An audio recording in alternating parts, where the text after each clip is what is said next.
नमस्कार।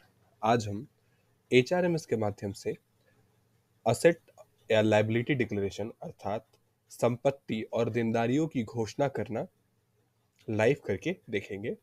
उसके लिए सबसे पहले एम्प्लॉय अपने लॉगिन आईडी से एचआरएमएस पोर्टल में लॉगिन करेंगे। जैसे ही एम्प्लॉय लॉगिन करते हैं तो ये उनका डैशबोर्ड उनके सामने खुलेगा। उसके बाद राइट साइड ड्रॉप डाउन पे क्लिक करके वे सेल्फ सर्विस बटन पे क्लिक करेंगे। सेल्फ सर्विस ड्रॉप डाउन के अंदर सबसे पहला ऑप्शन उन्हें दिख रहा है असेट एंड लायबिलिटी डिक्लेरेशन, उसको सेलेक्ट करेंगे। वो किस फाइनेंशियल ईयर के लिए असेट एंड लायबिलिटी का डिक्लेरेशन करना चाहते हैं, एक्शन के तहत उस फाइनेंशियल ईयर को सिलेक्ट करेंगे। उसके बाद उनके सामने ये असेट एंड लायबिलिटी डिक्लेरेशन का पेज ओपन होगा। सबसे पहले वे अपनी चल संपत्ति यानी मूवेबल असेट्स के डिटेल को एंटर करेंगे। इसमें वे असेट टाइप सेलेक्ट करेंगे। असेट टाइप में यहाँ पे bank deposit, bond, share, debenture में इन्वेस्टमेंट, मोटर व्हीकल, ज्वेलरी आदि असेट्स के नाम दिए गए हैं। एम्प्लॉय असेट्स टाइप सेलेक्ट करेंगे। उसके बाद अमाउंट फिल करेंगे।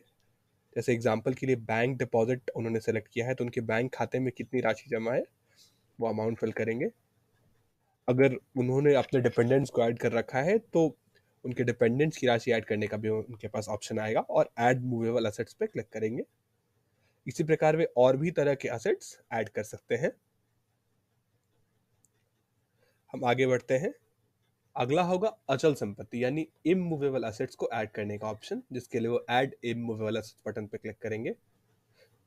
जैसे उन्होंने मूवेबल में असेट टाइप सेलेक्ट किया, यहाँ भी उन्हें असेट टाइप सेलेक्ट करना पड़ेगा। जैसे एग्रीकल्चर लैंड यानी खेती की जमीन, घर बनाने वाली जमीन, घर या एस अदर तरीके के इमूवेबल असेट्स हैं। एग्जाम्पल के लिए मैं एग्रीकल्चर लैंड सेलेक्ट कर रहा हूँ।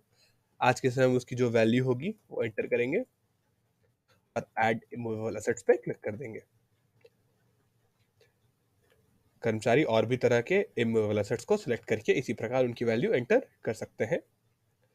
हम आगे बढ़ेंगे। लाइबिलिटीज या देनदारियां अगर कर्मचारी के ऊपर हैं तो उनकी डिटेल्स को भी वो डिक्लेयर करेंगे। जैसे उन्होंने कहीं लोन से या किसी बैंक से या किसी फाइनेंशियल इंस्टीट्यूशन से लोन ले रखा है तो वे उसका डिटेल एंटर करेंगे।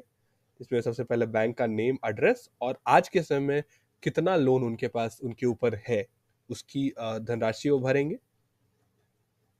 इसी प्रकार अगर सरकार का उनके ऊपर कोई ड्यूज है, जैसे पानी पानी का, बिजली का या टेलीफोन बिल कोई ड्यूज है तो उसकी डिटेल्स को एंटर करेंगे।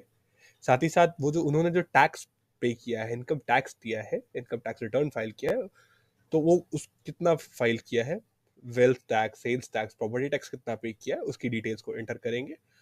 और लास्ट में डिक्लेरेशन बटन पे क्लिक करेंगे कि वो डिक्लेयर करते हैं कि उन्होंने जो भी डिटेल्स भरा है वो सब सच सच है, और सेव एज ड्राफ्ट बटन पे क्लिक कर देंगे।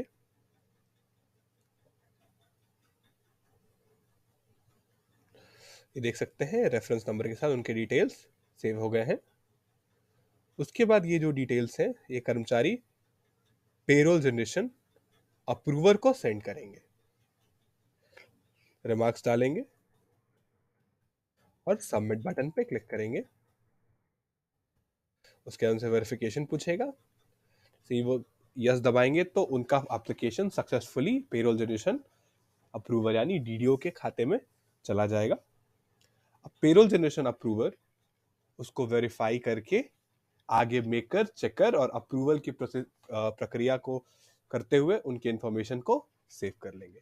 तो इस प्रकार कर्मचारी जो है अपने असेट और लायबिलिटी को एचआरएमएस पोर्टल के माध्यम से डिक्लेयर कर सकते हैं। धन्यवाद।